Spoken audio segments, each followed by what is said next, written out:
Hello and welcome back. Today is a lesson kind of video. Now, what I mean by a lesson kind of video, it's something that I realized as I've been going through life, working more, doing more photo gigs, doing more video gigs, something that I realized is so important. Now, I've mentioned it in previous videos, but this is what this entire video is on. This entire video is about the gray area of photography. Now, what is the gray area of photography? So let's start with the black and the white. Black and white, they're total opposites. There are two different things that a lot of people think. There's the really cool things, or there's nothing.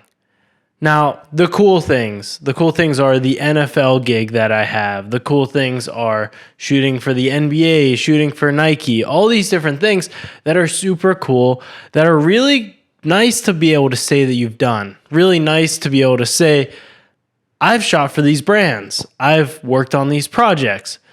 But those aren't everything. And a lot of the time, those are the ones that don't come around as much. And if they do come around a lot, they probably don't pay that much.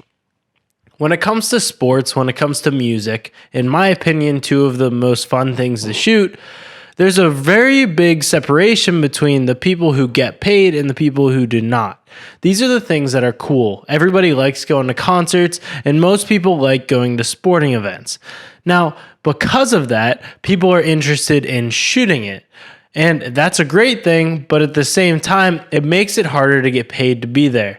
For me, whenever I was really starting out, and still now, there are some things that I would do for free. And those things are sports and music. If I got reached out to by an artist to shoot something, if it was a big artist that I thought I could really get something out of, well, I think I would do it for free. And that is kind of the problem whenever it comes to these really cool shoots. But it's also the good thing because you can get paid. But now let's go to the white. Now let's go to the other end of the spectrum. This is no work. The starving artist, the struggling to find work, struggling to find clients, struggling to just make this a career in general. There are a lot of photographers and videographers that struggle to find consistent work and struggle to make a living wage, especially when it comes to the freelance world. You need to find the clients, you need to find different photographers to hire you, companies to hire you. And it is challenging. It's challenging to put yourself out there and make these relationships. It's challenging to close a deal in general, to make sure that you're applying on time, that you're saying the right things, that you're agreeing on the right rates.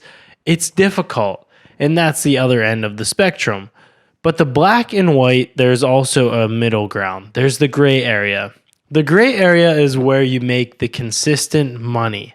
The gray area is where I think people separate themselves from being a hobbyist and struggling, starving artist to being a full-time creative, to being somebody that doesn't necessarily have to worry about money all that much and not have to worry about where their next dollar is coming from. The perfect place to be in this gray area is corporate work. Now, this might not sound the most exciting, but when it comes to working for yourself, there's also some sacrifices that you have to make for working for yourself. Whenever you're starting out, you're going to have to shoot those things that aren't necessarily the most fun, the events you don't care about, the random little parties, the random just corporate clients that aren't necessarily the most exciting, but they're consistent. You need to find those clients that will consistently pay you what you're worth and also consistently give you work so that you know you have money coming in every month. Now, this can be a retainer model if that's what you want. I would say be wary of retainers because it ends up being the same thing over and over again. But the consistent work is important. If you can give yourself peace of mind to finding this corporate consistent work, I think it will help you make the step into becoming a true full-time photographer or filmmaker. Thank you for watching. I hope this helped you. I hope this might have given you a new perspective, and I look forward to seeing you in the next video. Throw me a subscription. I'm trying to get to 1,000 subscribers by the end of the year. You can help make that happen. So go ahead, click the button, and I'll see you soon. Peace out.